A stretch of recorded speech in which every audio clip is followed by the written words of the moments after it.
اعوذ باللہ من الشیطان الرجیم بسم اللہ الرحمن الرحیم یا ایہا الناس قد جاءتکم موعظۃ من ربکم وشفاء لما فی الصدور وہدی ورحمۃ للمؤمنین۔ یہ ایک حدیث ہے ترمذی میں اور حاکم میں۔ رسول اللہ صلی اللہ علیہ وسلم نے ایک مرتبہ آسمان کی طرف دیکھا، گویا کہ فکر کر رہے ہیں، کسی چیز کا انتظار کر رہے ہیں، اور پھر ارشاد فرمایا کہ یہ وقت ہے کہ علم لوگوں سے اٹھا لیا جائے گا اور پھر لوگ اس پہ قادر نہیں ہو سکیں گے۔ علم لوگوں سے اٹھا لیا جائے گا اور کوئی اس پہ قادر نہیں ہو سکے، کوئی اس کو حاصل نہیں کر سکے گا۔ یعنی لوگ قرآن سے اعراض کر لیں گے، اس کے سیکھنے سے اور اس پر عمل کرنے سے، تو اس قرآن کے علم کا حرص نہیں رکھیں گے، نہ اس کو سمجھنے کی کوشش کریں۔ دوبارہ سنیں کہ نبی صلی اللہ علیہ وسلم نے فرمایا وقت آئے گا کہ علم اٹھا لیا جائے گا۔ تو ایک بہت بڑے صحابی تھے زیاد بن لبید انصاری رضی اللہ عنہ، اس نے بڑے غیرت کے ساتھ اور بڑی مضبوطی کے ساتھ یہ بات کی کہ علم ہم سے کیسے چھین لیا جائے گا، کیسے اٹھا لیا جائے گا، حالانکہ ہم اس کو پڑھتے ہیں اور اللہ کی قسم ضرور اس کو پڑھتے رہیں گے اور اپنی بیویوں کو، اپنی عورتوں کو اور اپنی اولاد کو، بیٹوں کو بھی سکھائیں گے، تو پھر کیسے علم ہم سے اٹھا لیا جائے؟ دیکھو ذمہ داری، دیکھو صحابہ کرام کہہ رہے ہم نے سیکھ لیا ہے، لیکن صرف یہ نہیں کہ آپ نے سیکھ لیا، اب دوسروں کی سیکھنے کا انتظام کرو گے، دوسرے بھی قرآن کو سیکھے، اس کو پڑھے، سمجھے۔ نبی صلی اللہ علیہ وسلم نے یہ سن کر اس کو دیکھا تو یہ بھی تازہ جوان ہے، مضبوط قسم کا، تو نبی صلی اللہ علیہ وسلم نے اس کو سمجھایا کہ تیری ماں تجھے گم کر دے۔ میں تو سمجھتا تھا کہ مدینہ میں جو سمجھدار لوگ ہیں اس میں سے تم بھی ہو، تم بھی بہت سمجھدار ہو۔ پہلے یہ اس کی صفت بیان کر دی کہ سمجھداروں میں سے ہو، لیکن یہ جو آپ نے بات کر دی ہے، تو اب نبی صلی اللہ علیہ وسلم اس کو سمجھا رہا ہے۔ فرمایا ھذہ التوراۃ والانجیل عند الیہود والنصارى، یہود اور نصارہ کے پاس بھی تو اللہ کی کتاب موجود ہے، یہودیوں کے پاس تورات، نصارہ کے پاس انجیل موجود، فماذا یغنی عنہم، تو انہیں کیا فائدہ دیا؟ دیکھو یہ بہت ہی گہری حدیث ہے۔ یعنی ایک انسان یہ سمجھتا ہے کہ میں قرآن گھر میں موجود ہے، ہم اس کی تلاوت کر رہے ہیں، اس سے کام نہیں چلے گا جب تک آپ اس کو صحیح طور پہ سمجھتے نہیں ہو، جب تک اس کے مطابق عقیدہ نہیں رکھتے، اس کے مطابق عمل نہیں کرتے۔ یہود و نصارہ نے تورات اور انجیل کو پڑھا، لیکن ان کے بارے میں کیا آتا ہے وَمِنْهُمْ أُمِّيُّونَ لَا يَعْلَمُونَ الْكِتَابَ إِلَّا أَمَانِيَّ وَإِنْهُمْ إِلَّا يَظُنُّونَ، وہ کتاب کو پڑھتے تو ہیں، تلاوت کرتے تھے، تورات اور انجیل کی تلاوت کرتے تھے، لیکن سمجھتے نہیں تھے کہ اس میں ہے کیا، اس کا مطلب کیا ہے۔ تو پھر کیا ہوتا تھا، جب اس کو نہیں سمجھتے تھے تو مولوی ان کو جو کچھ کہتے تھے اس کے پیچھے جا رہے تھے، اور مولویوں نے ان کو گمراہ کر دیا، غلط معنی بتا دیے، غلط مطلب بتا دیے، اپنی طرف سے مسائل گڑھ لیے اور اس کو دین کا نام دیا کہ یہ دین ہے، حالانکہ وہ دین نہیں تھا۔ تو اب بھی مسلمانوں میں آپ دیکھیے انہی وجوہات کی وجہ سے مسائل پیش ہیں۔ جب وہ سمجھتے نہیں ہے کہ قرآن میں کیا ہے، وہ سمجھتے نہیں ہے کہ حدیث میں کیا ہے، تو اس وجہ سے ان میں بدعات بھی بہت زیادہ کثرت سے عام موجود ہوئی ہے، اور بھی بہت سے مسائل جو دین سمجھ کے کام کر رہے والوں کی وہ دین نہیں ہے۔ تو یہ حدیث کس کی سمجھ میں یہ بات آئی کہ یہ حدیث کا مطلب کیا ہے؟ دیکھو یعنی ایسا نہیں ہونا چاہیے کہ انسان قرآن کے علم حاصل کرنے کا حرص چھوڑ دے، اس کو سمجھنے کی کوشش نہ کرے، اس کو سننے کی کوشش نہ کرے۔ وہ میں نے جمعے میں حدیث سنائی، وہ مجھے بہت عجیب حدیث لگی کہ ایک انسان قرآن کا درس سنتا ہے، وہ احادیث کا درس سنتا ہے، وعظ سنتا ہے، تو اس کو اللہ رب العالمین حج کا ثواب دیتا ہے۔ اس کو معمولی نہیں سمجھنا چاہیے، بہت گہری فضیلت کی یہ بات ہوتی ہے۔ فرشتے جو ہے ایسے لوگوں کے لیے اپنے پر بچھاتے ہیں، پھر ان کے لیے جو ہے دعائیں مانگتے ہیں، رحمتیں برستی ہے ایسے لوگوں پر، کیا کیا ان کے لیے انعامات ہوتے ہیں، لیکن ہم اس کو ایک معمولی عمل سمجھ بیٹھتے ہیں۔ معمولی نہیں، بہت یہ جتنے بھی عبادات بندے کرتے لوگ کرتے ہیں، یہ دروس کے بعد ہی کرتے ہیں۔ بندہ کوئی علم حاصل کرتا ہے نا، اس کے بعد ہی کوئی عمل کرتا ہے۔ جب آپ کو علم ہی نہیں ہے، کسی بات کا آپ کو نالج ہی نہیں ہے، تو کیسے عمل کرو گے؟ تو یہ بہت ضروری چیز ہے جو اللہ کسی کو توفیق عطا فرمائے۔ تو قرآن سیکھنے کا، پھر اس صحابی نے جس طرح کہا کہ ہم نے اس کو سیکھا ہے، اور اللہ کی قسم کا اگر کہا کہ ضرور ہم اس کو پڑھیں گے، تو قرآن کی تلاوت کثرت سے کرنی چاہیے۔ خصوصاً آج کل بہت مسائل اور مصائب کے اور فتنوں کا وقت ہے، قرآن کی تلاوت کثرت سے کرنی چاہیے۔ اگر روزانہ ہم ایک پارہ تلاوت کریں گے تو ہمارے دلوں کا بوجھ اللہ بہت ہلکا کرے گا، اس سے زنگ اتارے گا، اس میں شرح صدر آئے، سینے میں کشادگی آئے، دلوں میں فراخی وہ آئے گی۔ تو تلاوت جو ہے وہ کثرت سے کرنی چاہیے۔ اسی طرح اس کو سمجھنا اور سمجھ کے پھر اس پر عمل کرنا، اور پھر دوسروں کو سکھانے کی کوشش کرنا، یہ بہت ضروری ہے۔ جیسے صحابی نے کہا کہ ہم بھی پڑھیں گے اور ہماری عورتیں بھی پڑھیں گی اور ہمارے اولاد بھی، ہم ان کو بھی سکھائیں گے، تو یہ ضروری ہوتا ہے۔ آپ اپنے گھر میں دیکھیں کتنے بہن بھائی ہیں جنہوں نے قرآن نہیں سیکھا، تو یہ نہ سمجھے کہ ہم سے نہیں پوچھا جائے گا۔ کوشش کرے، اب جو بہنیں ہیں انہوں نے نہیں سیکھا ان کو سکھانے پر لگا دے، جو بھائی ہیں جنہوں نے نہیں سیکھا ان کو سکھانے پر لگا دے۔ اسی طرح اور جو رشتہ داروں میں سے ہے ان کو قرآن سیکھنے کے لیے لگا دے تاکہ وہ قرآن سیکھیں۔ یہ ایک حدیث تھی۔ ایک اور حدیث آپ کے سامنے رکھتا ہوں اور پھر ایک مختصر واقعہ اور درس ختم کروں گا انشاءاللہ۔ یہ حدیث ہے ابو داؤد میں اور نسائی میں۔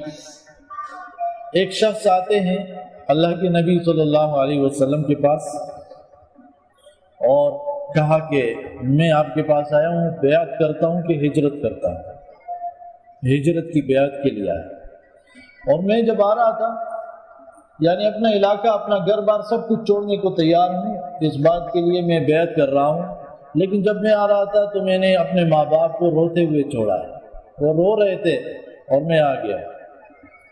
تو نبی صلی اللہ علیہ وسلم نے اس سے کہا ارجع الیہما، ان دونوں کی طرف لوٹ جاؤ، واپس جاؤ، جس طرح تو نے ان کو رلایا ہے اب ان کو ہنساؤ، جس طرح تو نے ان کو غمگین کیا ہوا ہے اب ان کو خوش کر۔ یہ ابو داؤد نسائی کی حدیث ہے۔ دیکھیں ہم میں سے مجھے اور آپ سب جب ہم زندگی گزارتے ہیں تو اپنے والدین کے ساتھ ہو سکتا ہے کوئی ایسی بات آئی ہو جس سے وہ ناراض ہوئے۔ اب اس کا طریقہ کیا ہے کہ جیسے ہم نے ان کو ناراض کیا اسی قدر زیادہ ہم ان کو خوشیاں دیں، ان کو راضی کر۔ اور یہ صرف والدین کے بارے میں نہیں، ہم نے اپنے دوستوں کو ناراض کیا ہوگا، اپنے پڑوسیوں کو، اپنے رشتہ داروں کو، جن کے ساتھ ہم نے کوئی زیادتی کی ہے، کوئی نقصان دیا ہے، تو ان کی تلافی کرنی چاہیے۔ قرآن میں مومنین کی صفت بیان ہوئی ہے، وَيَدْرَؤُونَ بِالْحَسَنَةِ السَّيِّئَةِ، یہ لوگ برائی کو دور کرتے ہیں اچھائی کرتے ہیں۔ جن کے ساتھ وہ برائیاں کی ہے اب آپ اس کا بدلہ دو، اچھائی کرو، احسان کرو، اچھا سلوک کرو۔ اپنے آپ کے بارے میں بھی اگر کسی نے اپنے آپ کو نقصان دیا ہے تو اب اپنے آپ کو فائدہ دے۔ اپنے آپ کو نقصان کیا ہے؟ یعنی گناہ ہم نے کیے، اپنے آپ کو فائدہ کیا ہے؟ ہم توبہ کرو، نیک اعمال شروع کرو، کیونکہ سب سے زیادہ جو ہم ہمارے قریب کوئی ہے تو وہ ہمارا جسم ہے. ہم خود اپنے آپ کو فائدہ دے. جو اپنی زندگی ہم نے بیکار گزاری ہوئی ہے اور اپنے آپ کو نقصان دیا ہوا ہے، یہ دنیا کا صرف نقصان نہیں ہے. گناہوں کی وجہ سے جو کمزوریاں انسان میں آتی ہے، جو بیماریاں انسان کو لگتی ہے، جو اور بے عزتی ہوتی ہے، شرم ہوتا ہے، ذلت ہوتی ہے، بہت سی چیزیں دنیا کے رزق میں کمی آ جاتی ہیں، لوگوں کے دلوں میں محبت ختم ہو جاتی ہے، چہرے کا نور وہ ختم ہو جاتا ہے. تو یہ بہت سی چیزیں، دل کا سکون ختم ہو جاتا ہے، چین اور قرار وہ ختم ہو جاتا ہے. تو یہ صرف دنیا کا نقصان نہیں، آخرت کا بھی بہت گہرا نقصان ہوتا ہے. یعنی انسان وہ جہنم کی آگ کا مستحق ہے. تو اس لیے ضروری ہے کہ جو ہم نے گناہ کیے ہیں اس کے بدلے ہم فوراً توبہ کریں، استغفار کریں اور نیک اعمال شروع کریں. دیکھیں، ایک انسان ہے، اس کو لگتا ہے کہ میرا موت قریب آ رہا ہے، لیکن وہ اپنی زندگی سے مطمئن ہوگا، اس نے بہت نیک اعمال کیے ہوں گے، اپنے لیے آخرت کے لیے صدقہ جاریہ کا انتظام کیا ہوگا، تو وہ مطمئن ہوگا، وہ خوش ہوگا. ابو ہریرہ رضی اللہ عنہ کی طرح کہ جیسے لوگ رو رہے تھے اور وہ کہہ رہا تھا غدن نلقى الاحبہ، ابھی تو میں اپنے محبوبوں سے ملنے والا ہوں، وہ خوش نہیں. وہ صحابہ کرام جو ہے اس بات کی امید لگائے بیٹھے تھے کہ اپنے محبوبوں سے، محمد الرسول اللہ صلی اللہ علیہ وسلم اور بڑے بڑے صحابہ ان سے ملنے جا رہے ہیں.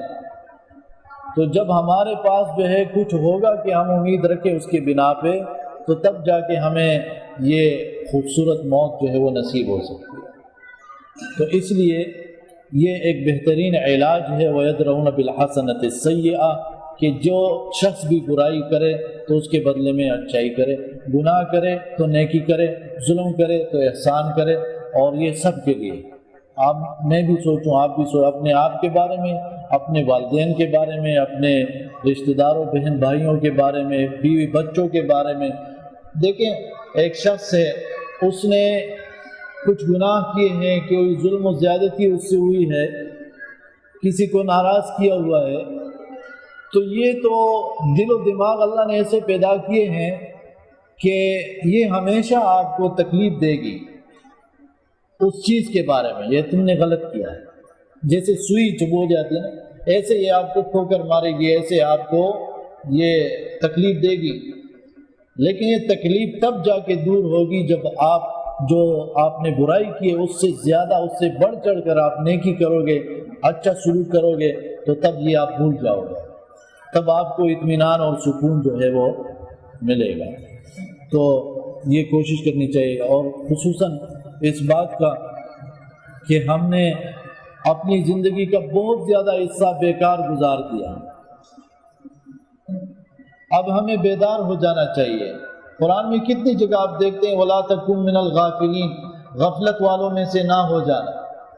اب ہماری زندگی گزر رہی ہو، ہمیں روٹی کپڑا مکان کی تو فکر ہو، لیکن ہمیں آخرت کی فکر نہیں، قبر کی فکر نہیں ہے، اور اسی طرح قیامت کے دن کی فکر نہیں ہے، تو سوچنا چاہیے کہ ہم تو واقعی غفلت میں پڑے ہوئے ہیں.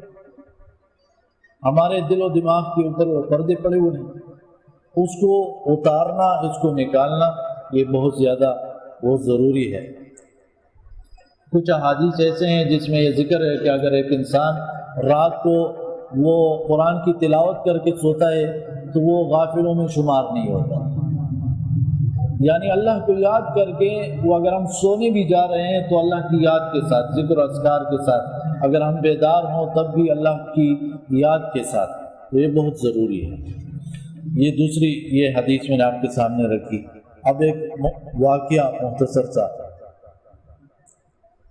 آپ سب جانتے ہیں صحابی ہے خالد بن ولید رضی اللہ عنہ. دیکھیں، اس نے اپنے ساتھ جو برا کیا تھا، اس نے جو وہ اپنے ساتھ ایک قسم کا ظلم کیا ہوا تھا، اس کو اس نے کیسے جو ہے بدل دیا. یہ ہوتا ہے، یہ طریقہ ہمارے.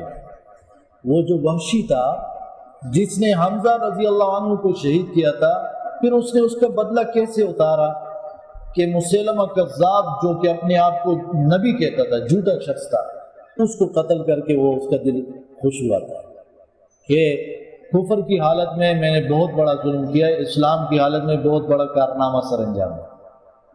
خالد بن ولید رضی اللہ عنہ جب کفر کی حالت میں تھے تو کوئی ایسا مارکا نہیں تھا جو مسلمانوں کے خلاف وہ لڑائی تھی اور وہ اس میں پیچھے رہ گیا تھا۔ ہر لڑائی میں شریک ہوتا تھا، ہر جرگے میں، ہر میٹنگ میں موجود ہوتا تھا، ہر طرح سے اسلام کی مخالفت کرتا تھا، لیکن جب وہ مسلمان ہوا تو اس کے کارنامے پھر آپ سے جانتے ہیں۔ نبی صلی اللہ علیہ وسلم جب عمرہ کرنے آئے تھے، نبی صلی اللہ علیہ وسلم نے خواب دیکھا کہ میں ہوں اور میرے ساتھ صحابہ ہے، ہم عمرہ کر رہے ہیں۔ تو نبی کا خواب تو سچا ہوتا ہے، عام مومنوں کا خواب کبھی سچا بھی ہوتا ہے کبھی جھوٹا بھی ہو سکتا ہے، لیکن نبی کا خواب بالکل سچا ہوتا ہے۔ اس لیے یہ جو ابراہیم علیہ السلام نے اپنے بیٹے کو ذبح کرنے کے لیے لے جا رہا تھا تو یہ ایسے وحی نہیں آئی تھی، خواب دیکھا تھا، لیکن چونکہ نبی کا خواب سچا ہوتا ہے تو فوراً وہ لے جانے کو تیار ہوئے کہ اس کو ذبح کرنا ہے۔ پھر اس کے بدلے میں اللہ نے اس کو اخلاص کو قبول کر لیا اور وہ قربان کرنے سے، ذبح کرنے سے بچ گیا۔ تو نبی صلی اللہ علیہ وسلم اور تقریباً 1400-1500 صحابہ آتے ہیں مکہ کی طرف مدینہ سے۔ جب ایک علاقہ عثمان وہاں پہ آتے ہیں تو یہ پہنچ جاتا ہے، اور کافروں سے بھی، ابو سفیان وغیرہ سے بھی پہلے، کہ میں موقع تلاش کرتا ہوں اس نبی کو قتل کرتا ہوں۔ اپنے ساتھیوں کو لائے ہوئے ہیں، وہ جو جذبات ہوتے ہیں۔ اب دیکھا کہ کس وقت یہ غافل ہوتے ہیں اور میں اس کو تلوار یا تیر کے ذریعے ختم کر ڈالوں یا نیزے سے وہ اس کو ختم کر ڈالوں۔ تو دیکھا کہ یہ ظہر کے وقت میں صحابہ کرام نماز پڑھ رہے ہیں۔ اب اس نے سوچا کہ اچھا یہ لوگ کچھ وقت بعد یہ عمل کرتے ہیں، میں دوبارہ جب یہ لوگ نماز پڑھیں گے یہی موقع ہے، یہ سب کھڑے ہوں گے، ہم حملہ کر دیں گے۔ اتنے میں وحی آئی اور عصر کی نماز اللہ کی نبی صلی اللہ علیہ وسلم نے صلاۃ خوف پڑھا۔ یعنی صلاۃ خوف کے مختلف طریقے، اس میں ایک طریقہ یہ ہوتا ہے کہ آدھے لوگ وہ پہرے داری کے لیے کھڑے ہو جاتے اور آدھے لوگ نماز پڑھتے، یہ پڑھ لیتے وہ آ جاتے۔ تو اس نے دل میں کہا کہ کوئی تو ہے جو یہ اسے ہم سے بچا رہا ہے۔ اب کیسے یہ پلاننگ جو ہے اس نے اچانک تبدیل کر دی، منصوبہ جو ہے وہ تبدیل کر دیا۔ بہرحال پھر یہ بیٹے کہ ابھی اس راستے سے لوگ آئیں گے تو یہاں پہ ان کو قتل کریں گے، تو اللہ کے نبی صلی اللہ علیہ وسلم نے وہ راستہ تبدیل کر دیا، کیونکہ بہانے تلاش کر رہا تھا کہ لڑائی شروع ہو جائے، تو اللہ کے نبی صلی اللہ علیہ وسلم نے وہ راستہ ہی تبدیل کر دیا، دوسرے راستے۔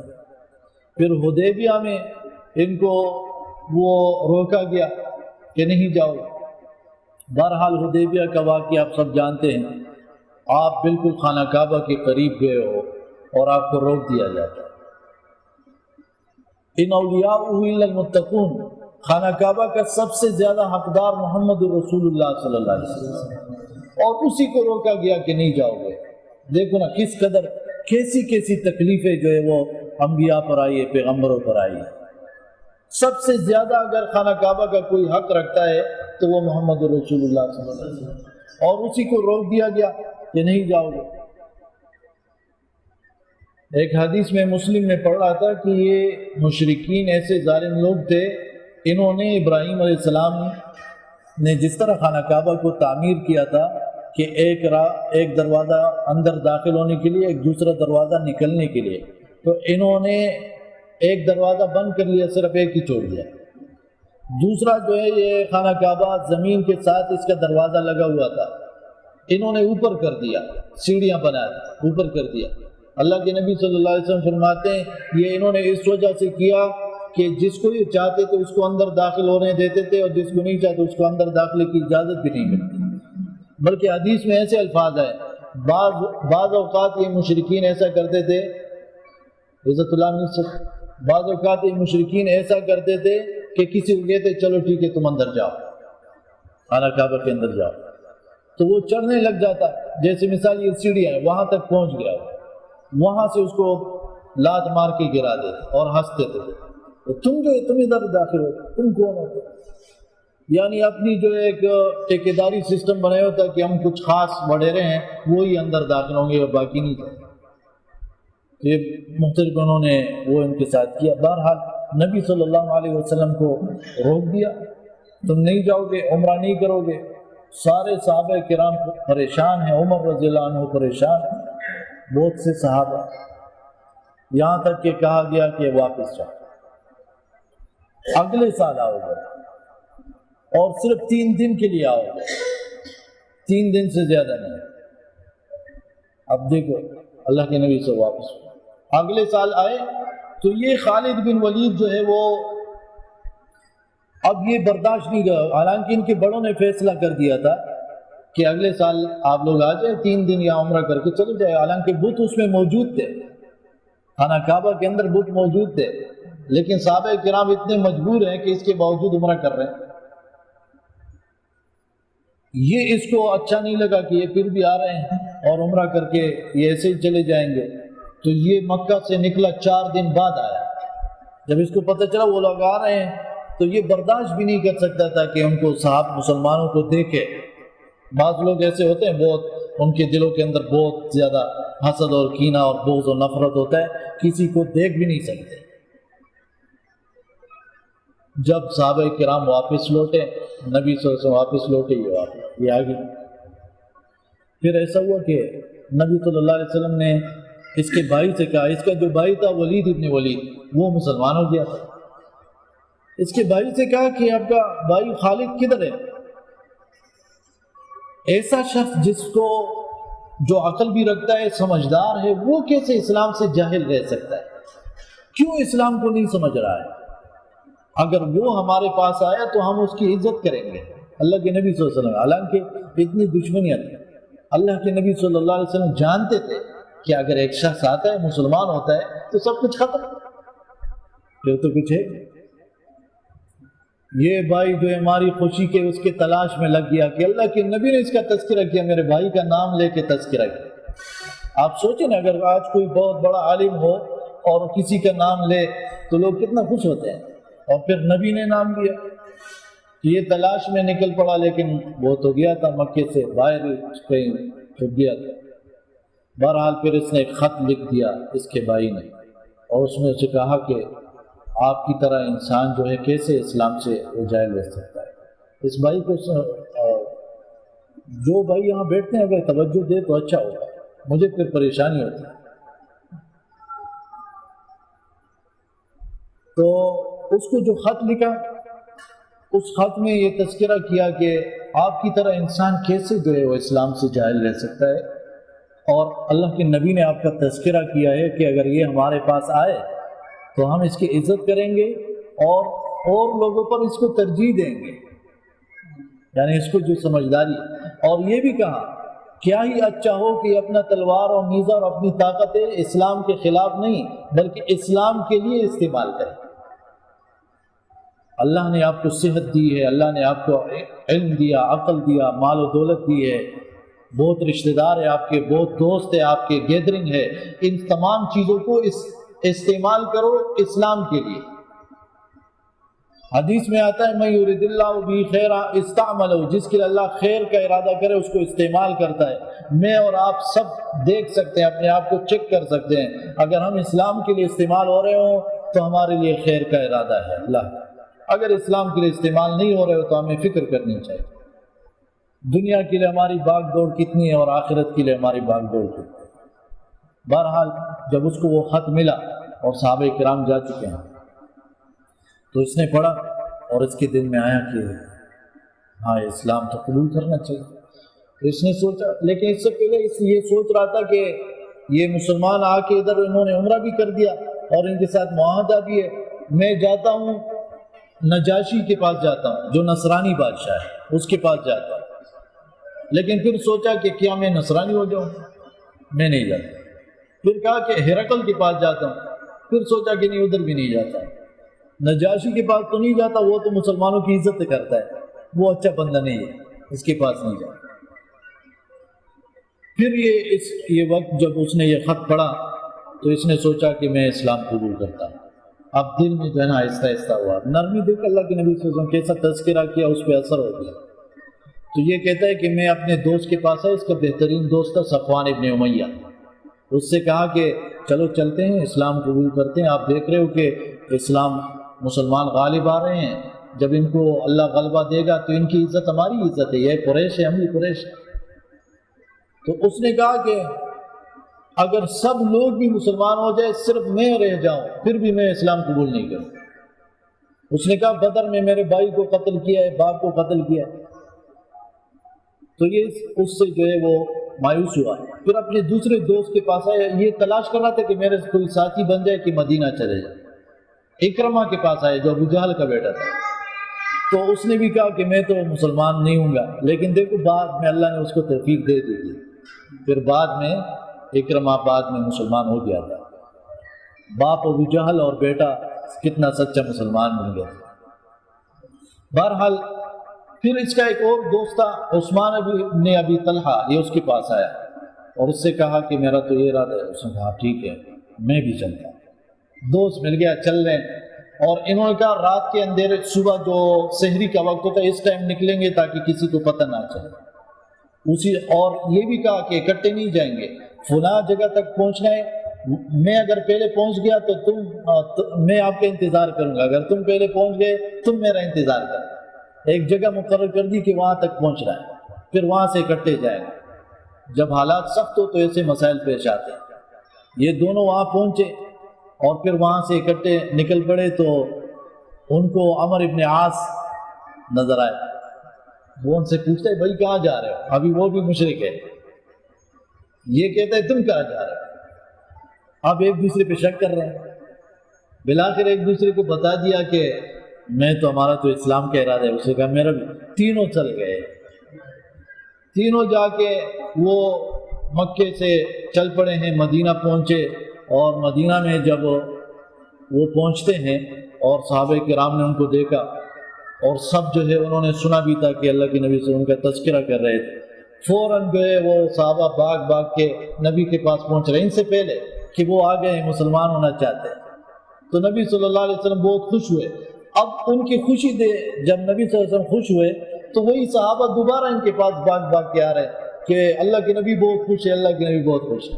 یہ اور بھی زیادہ خوش ہوئے کہ دیکھو اللہ کے نبی ہمارے اسلام پر کس قدر وہ خوش ہو رہے ہیں. پہنچے اور کلمہ پڑھا اللہ کے نبی صلی اللہ علیہ وسلم کے سامنے.